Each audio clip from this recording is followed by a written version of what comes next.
This week we're wrapping up this series, The Games People Play. So we talked about the game of life. The game of life, a spin of the wheel. You know, in the game of life, you spin the wheel, and as you go, the spin reveals how your life is going to turn out. Sometimes you realize life isn't easy. Sometimes it seems like life isn't fair. But in the story we're going to look at today, we realize that life can be blessed. We're talking about life today, and life happens. You know that? Life happens. How many know that? Life happens, and sometimes not what we wish happened. So I had something life happens today, what I didn't wish happened. I'm preaching this morning. That's why I'm here, by the way. I'm preaching this morning. Pastor Allen and Heather got a week to get away. Who knows that a refreshed pastor is a good pastor? Amen?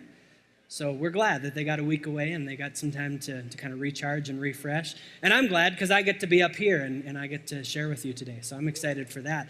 But when you're preaching, what do you think rule number one for preaching is when you're preaching?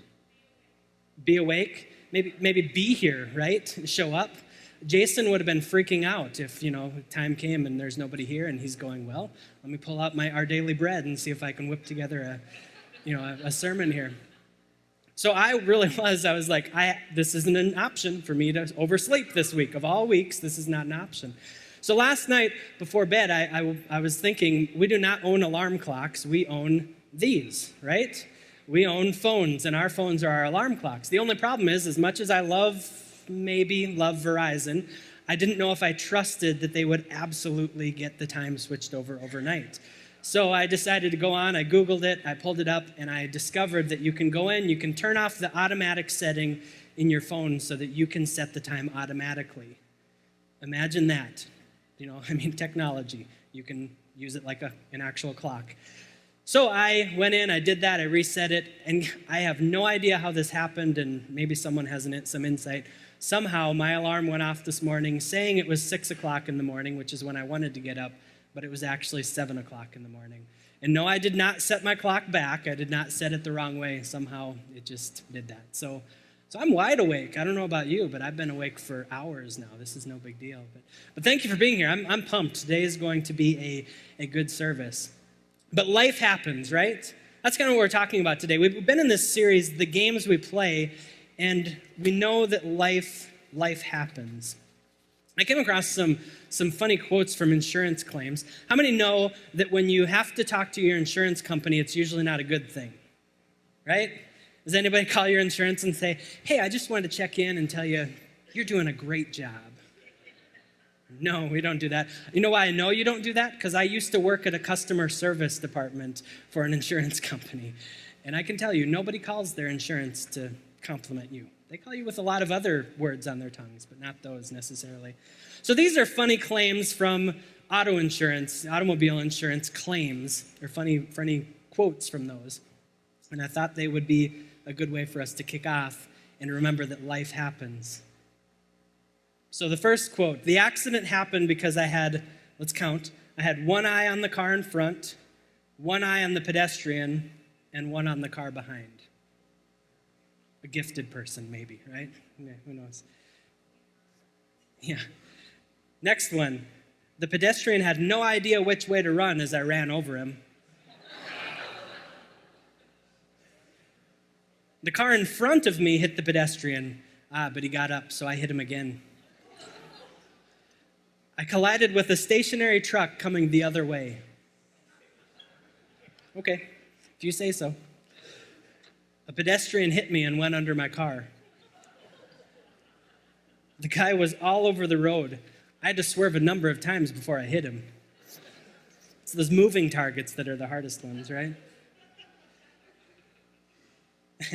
I've been driving for 40 years when I fell asleep at the wheel and had an accident.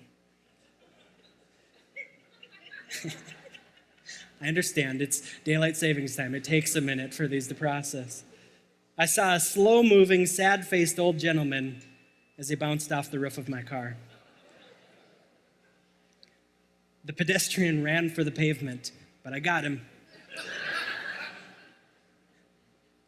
The accident was caused by me waving to the man I hit last week.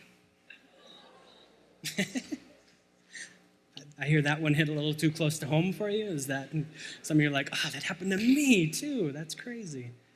Well, we know that life happens, right? We try our best to plan. We try our best to prepare, to do all the things we're supposed to do, but life just happens sometimes.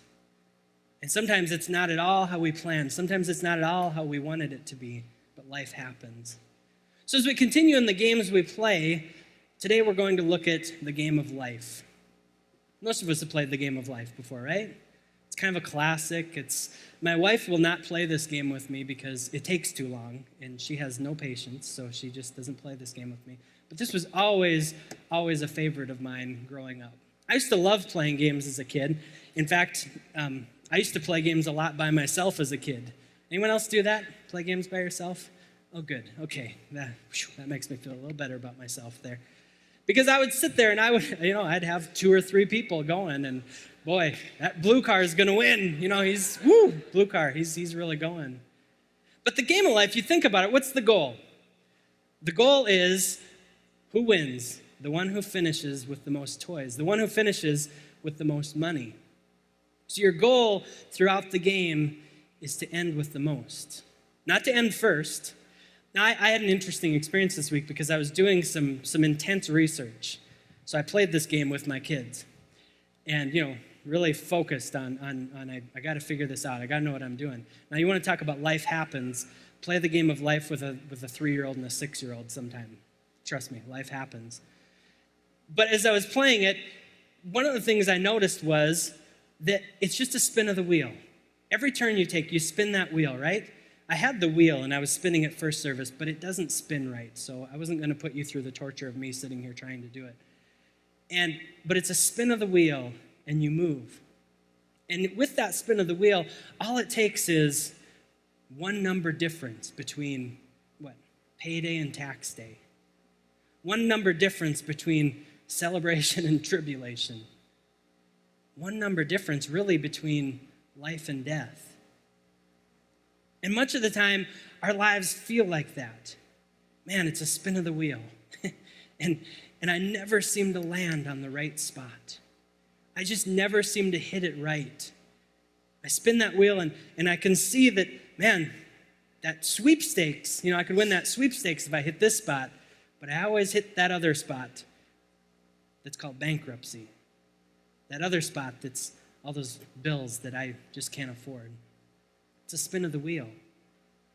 And that's what our lives feel like sometimes. It's just a spin of the wheel. It's all just chance. We're trying to do everything we can, but it's just a spin of the wheel. Well, this morning we're going to look at a story from a gentleman in the Bible by the name of John the Baptist. If you've been around the church for any amount of time, you've heard John the Baptist talked about. He's a very important figure in the Bible. John was a bit of an odd duck. I take that back. John was a really odd duck. John lived out in the wilderness by himself. He was born with a calling on his life to do something for God, something that nobody had ever done before.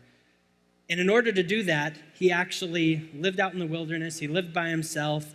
The Bible talks about how he dressed in animal skins. And we're not talking like a nice leather coat. We're talking animal skins.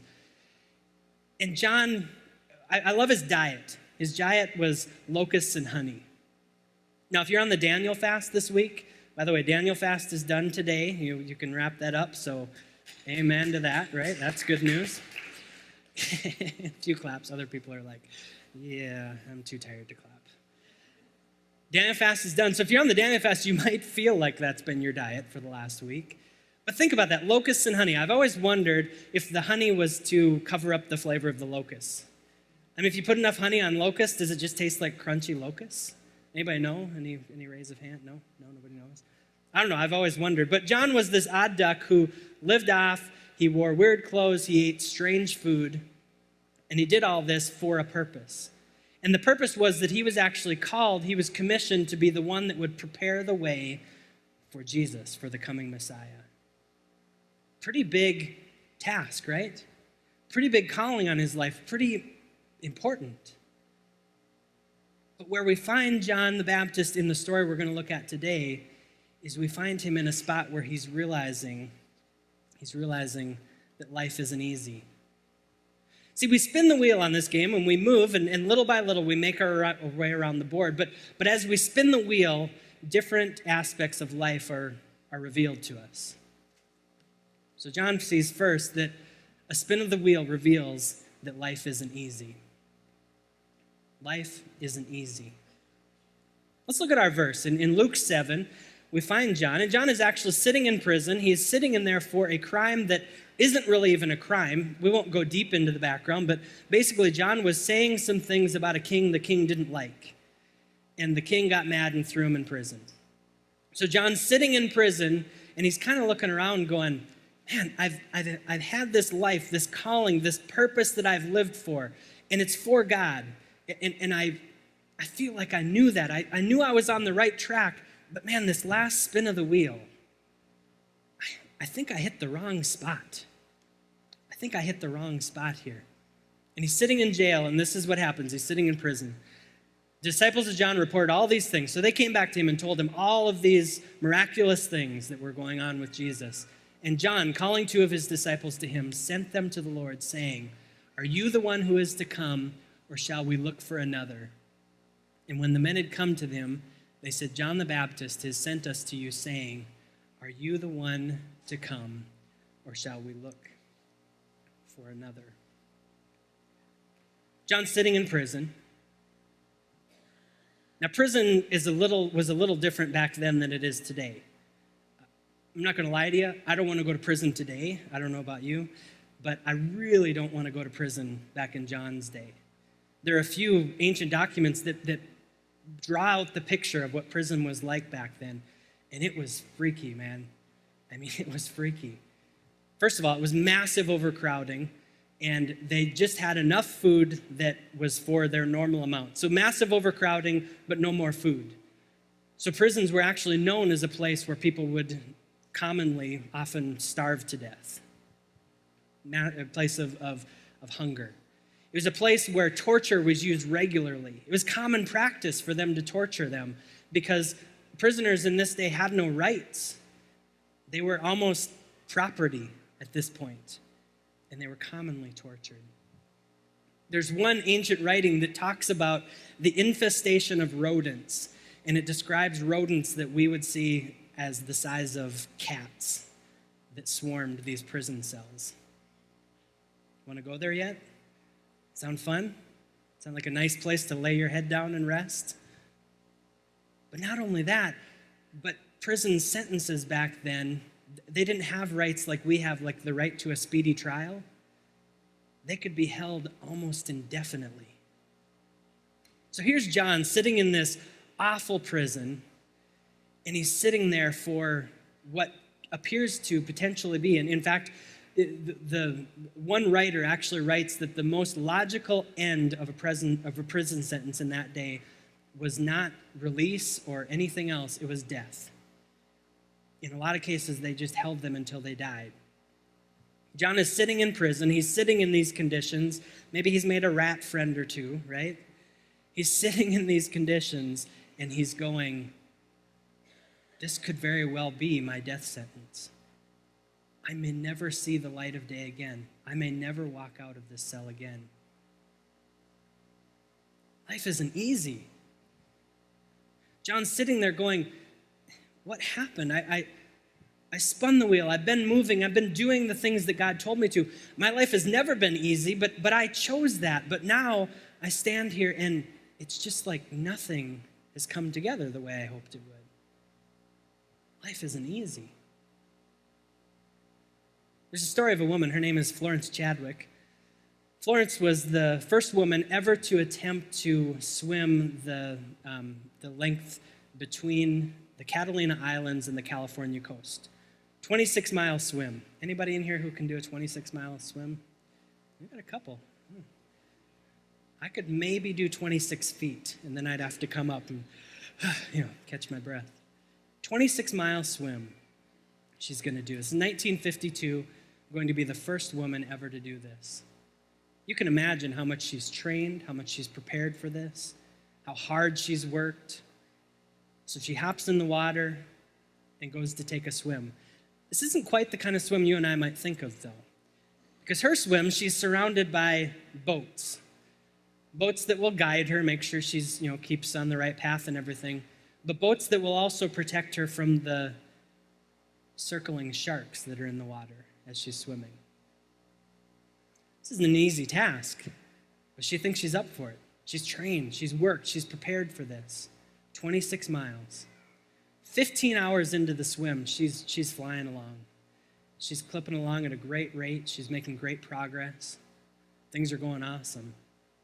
When all of a sudden, a black fog comes across and just envelops the whole area. All of a sudden, she can't see anything around her anymore. All she can see is this dark black fog.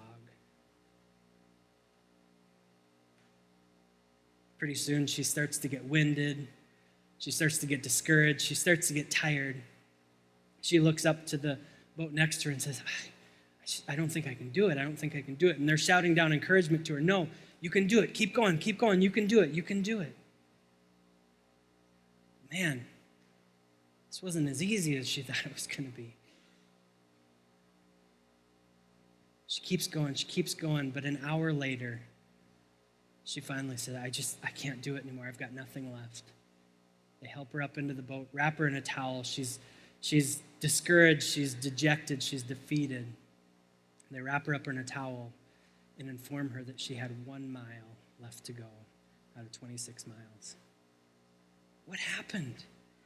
I mean, the first 24 to 25 miles, she was just clipping along, no problem, nothing wrong. But the fog came, and she couldn't get past it. Life isn't easy. We all have that fog that comes in, right? Now, I'm not talking about the daylight savings fog where you're a little foggy right now in your head. But we all have that fog that comes in and it knocks us off course. Man, life isn't easy. Life isn't always fun. Life can be downright hard. John the Baptist is sitting in prison. He's sitting there thinking, I've done everything. I've tried to do everything, but here I sit. I don't know that there's a way out of this. I don't know that there's an escape. I don't know that I'll ever walk out of this place. Life isn't easy. Life wasn't easy for John in this moment. The spin of the wheel starts to reveal these things around the board. Life isn't easy. Life also isn't fair. I told you I liked to play games growing up. I would try to get people in my house to play, but my parents were my parents, so they would play with me, but they can't play all the time. As I'm learning now as a parent, there are actual more important things to do. So a lot of times I'd end up playing by myself, because there was only one other person in my house to play games with, and that was my older brother. How many older siblings do we have here today? Have some older siblings? Any younger siblings? Yeah, all right, younger siblings. Any only children in here? Yeah. Oh, 2 onlys. That's in. Yeah, but you guys, you onlys are the ones the rest of us have to watch out for. You're kind of scary. My brother was 4 years older than me. Just enough older to where, I was a real nuisance, and his friends liked me, but he hated that his friends liked me, that kind of stuff. And sometimes I would play games with my brother, Brian. Hi, Brian, if you're watching. And this is true, so don't get upset. And I'd sit down to play a game with my brother, but there's only one problem with playing a game with my brother. He cannot lose a game. He couldn't. It was just beyond him to actually lose a game. So guess what he'd do? He'd cheat. He'd cheat often, and sometimes he cared if I knew. Sometimes he didn't even care if I knew. He would just cheat. The worst thing you could do with my brother in playing a game was to go to the bathroom. Yeah, you'd come back. I'd play him in chess sometimes. I'd run to the bathroom. I'd come back, and half my board is gone. I'm like, what happened here? Well, I don't know what happened. But one of his favorite sayings, and to this day I'll actually hear him say this to his kids, and it sends me into flashbacks, and I have to go talk to a counselor about this. No, I'm just kidding. But it sends me into flashbacks because he'll say to his kids even today, and he said this to me then, well, life isn't fair. Now, as much as I appreciate my older brother, offering me life lessons through the game of Monopoly, I don't think that's actually what he was doing. He just couldn't lose. He couldn't walk away from it. But life isn't fair, right? It doesn't seem fair. There was a man by the name of Andrew Carnegie. He was one of the richest men in the world at one point. And he's at a speaking engagement, and he's speaking to this group of people, and all of a sudden a heckler stands up and starts heckling him. Now, don't get any ideas. I have security. I will have you ushered out of here quickly. But this heckler stands up, and he starts heckling him. And this heckler's whole idea was it wasn't fair that Mr. Carnegie was rich and he wasn't rich. He felt that everybody there should get their fair share. So finally, this heckler got annoying enough that Carnegie stopped his meeting, and he said, give me one moment, folks. We're going to do some calculations so we can help this man with his problem. He sends one assistant to talk to to look at what his net worth is at that point. He sends another assistant to look at the world population figures for that point. They come back, Mr. Carnegie, good businessman, so he does some quick math. He pulls out of his pocket and he says, sir, if you'll come up here, I have something to give you. The man holds out his hand. He drops in his hand 1 penny, 1 nickel, and 1 dime. Your fair share is 16 cents, sir. See, the problem with thinking that, or with being focused on whether things are fair or not, is where do we tend to be focused? Everywhere else. We look at what this person has, what blessing this person has got, what promotion this person has got, and it's not fair that I haven't gotten those same opportunities. It's just not fair. It's just not fair.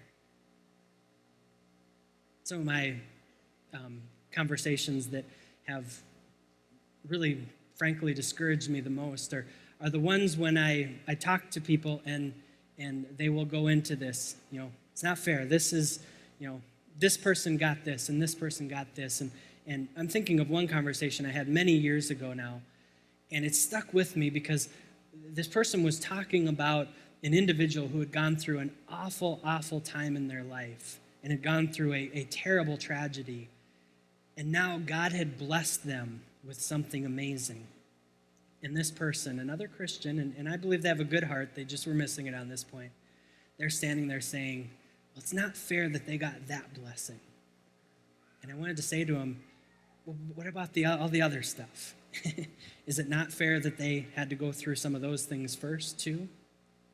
But that's the problem. We get into this comparison game when we play this game where we say life's not fair. We get into this comparison game that says all we can see is what's happening around us.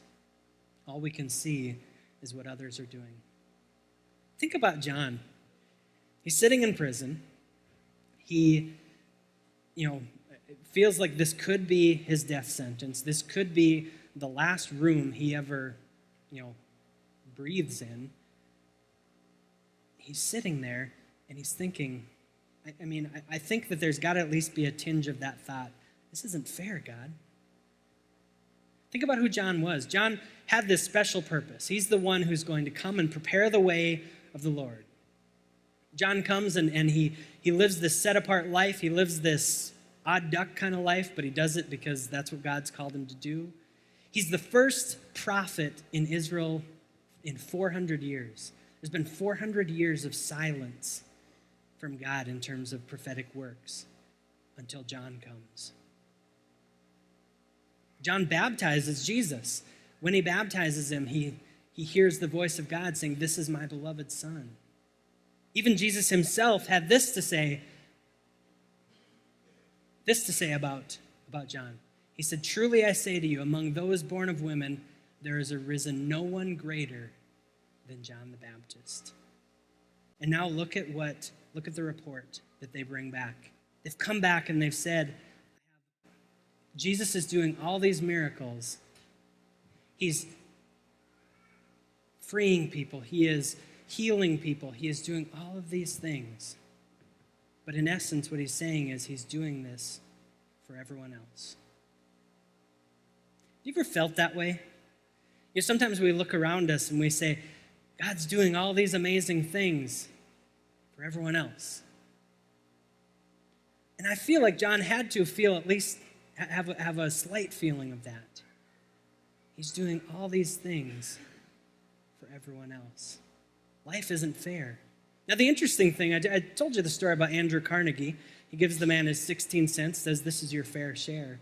The interesting thing is, if that man would have done more research into Carnegie, he would have actually discovered that Andrew Carnegie, before his death, gave away 90% of his wealth. 90%. That equals out to, today, if you adjust it for inflation, $76.9 billion that Andrew Carnegie gave away. Gave to charities, gave away to all sorts of organizations.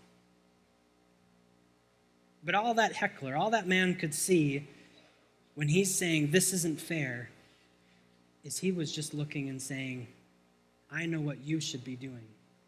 All he could think about was that. He was getting distracted by all that instead of realizing that Carnegie was already giving so much away.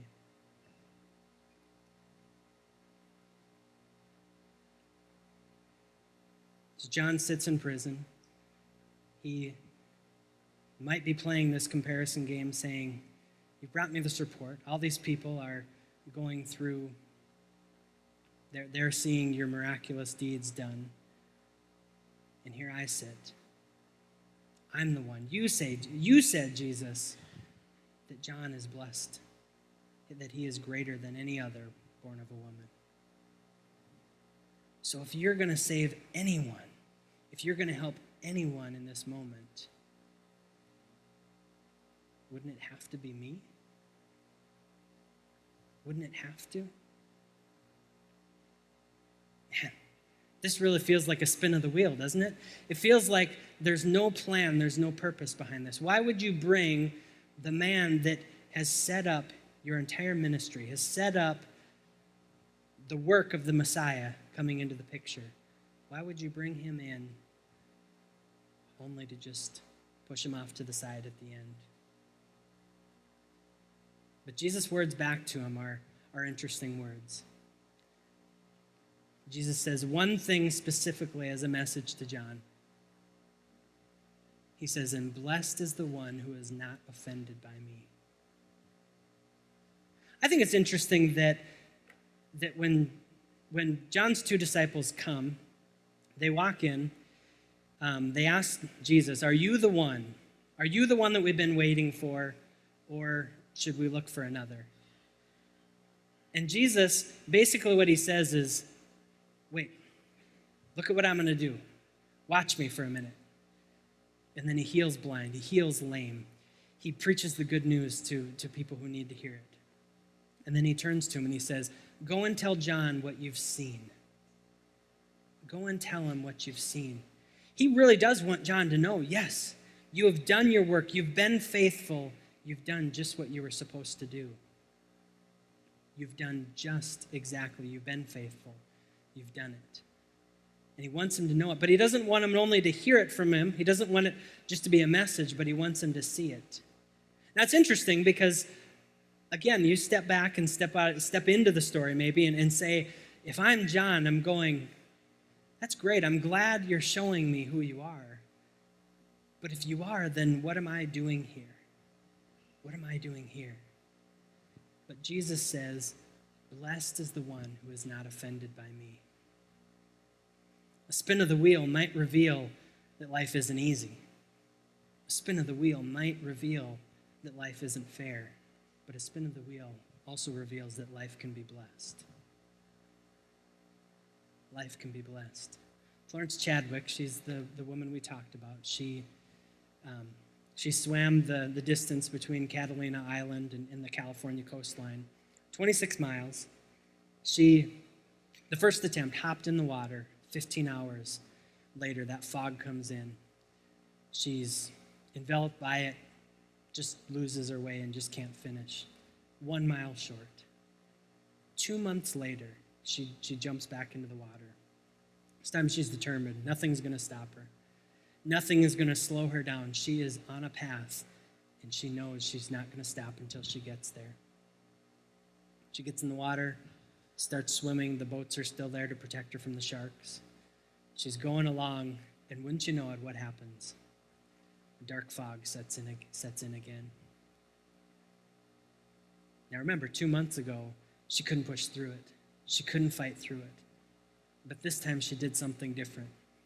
She had a mental image where she said, I can still see the coastline, and I will not lose that image. I don't care what's happening around me. I don't care if this is easy or not. I don't care if this is fair or not. I know where I'm going, and nothing will stop me.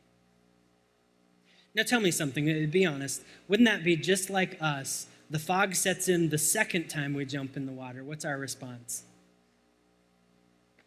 Really, God? This isn't fair. This isn't right. I mean, I've already had to go through this once. Why again? This isn't fair. This isn't easy. I just wanted to do this. I wanted to accomplish something. And then if we're talking to God, we might say, God, I wanted to do something for you. But this isn't fair. This isn't easy. But not Florence. She set her mind on that image. She set her mind on that goal.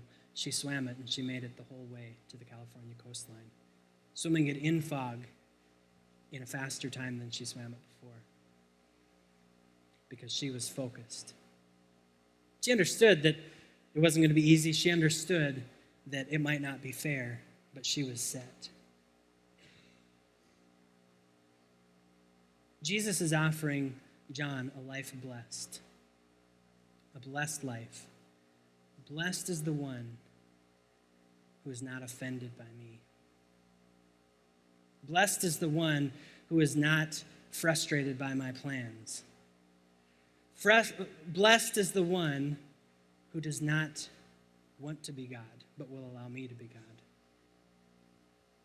Blessed is one of these church words. I think we tend to use some of these words and we don't know precisely what they mean. We just know it's a word you say in church, right? Be honest.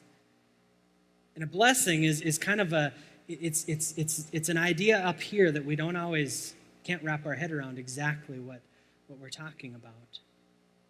But I think the picture here, what we're getting is a blessed life is a life lived on a different plane. It's lived with God. You know, I can tell when I'm living in God's blessing. When I am walking with Him and when He is guiding my steps, man, I can tell.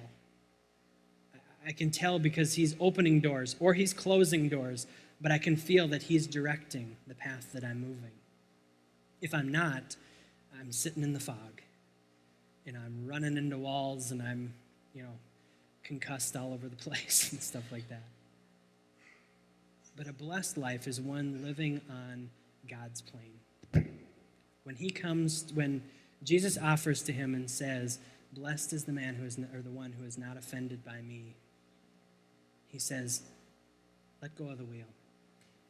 Let go of the control of the situation, and you can see a life that's beyond anything you've ever dreamt of before.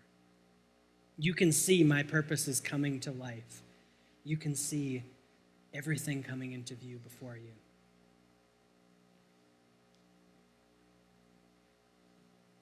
As we're closing today, what we're really seeing is John becoming a part, or it becoming clear that he's a part of the bigger story. Jesus is saying, trust me. Trust me. I know what I'm doing. There is a plan here. There is a purpose, and your purpose has been to be an important piece of this gigantic story that sets up the salvation of creation. Your life hasn't been wasted. Your life hasn't been lost. You are a part of what I'm doing. You've been faithful, and because you've been faithful, this is all happening. It's kind of hard to keep that perspective in the midst of life. I mentioned at the beginning, the game of life, the spin of the wheel makes all the difference. One space can separate you from a payday or a tax day. One space can change everything. Sometimes in the game of life, you encounter different things, kind of like real life, right? I mean, when we bought that house, we were fine, but then we didn't know that these medical bills were going to come into the picture. When we got married, everything was fine, but man, it's gotten rocky these last couple of years, and I've tried everything. I don't know what to do. Life isn't easy. Life isn't fair. But the way life can be blessed is if we're willing to let go of control of the wheel. If you spent any time at all around our pastor's wife, Heather, she has a saying that she likes to use, especially as she's planning an event and there's a lot going on. She'll just say, "Jesus, take the wheel." She says it better than I do, but that's what she says. And she says it, of course, in a joking manner, but yet, what a perfect slogan for life. What a perfect slogan for the game of life. It's all a spin of the wheel, and there's going to be times when it's not easy and it's not fair. But God, I've let go of the wheel.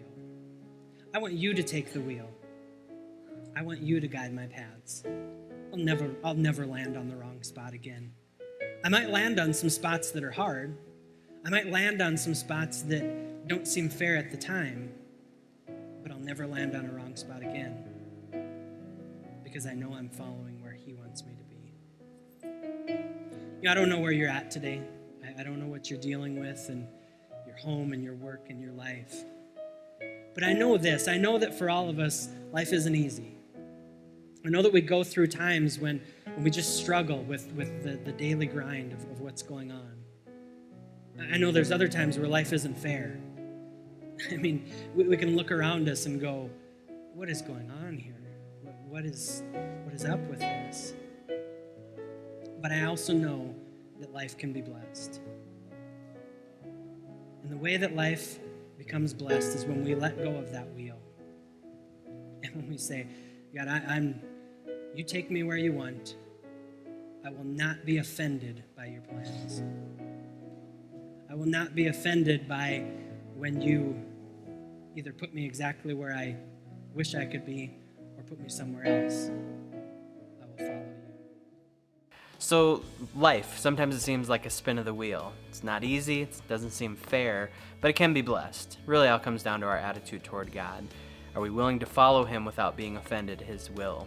If we are, that's when we get to live this life, this blessed life. So I hope you enjoyed the message. Don't forget, we've got a lot coming up here at Crosswalk, especially Easter coming up here. We have the Easter egg scramble. We're going to have over 10,000 eggs hidden out here, so we'll have kids everywhere. It's going to be a great time. Definitely don't want to miss that. Also, on Easter Sunday, we will have our 2 regular services, but make sure to join us, 9 o'clock and 10:45 a.m. We've got some special surprises and interesting things going on. So see you then. Have a great rest of your week.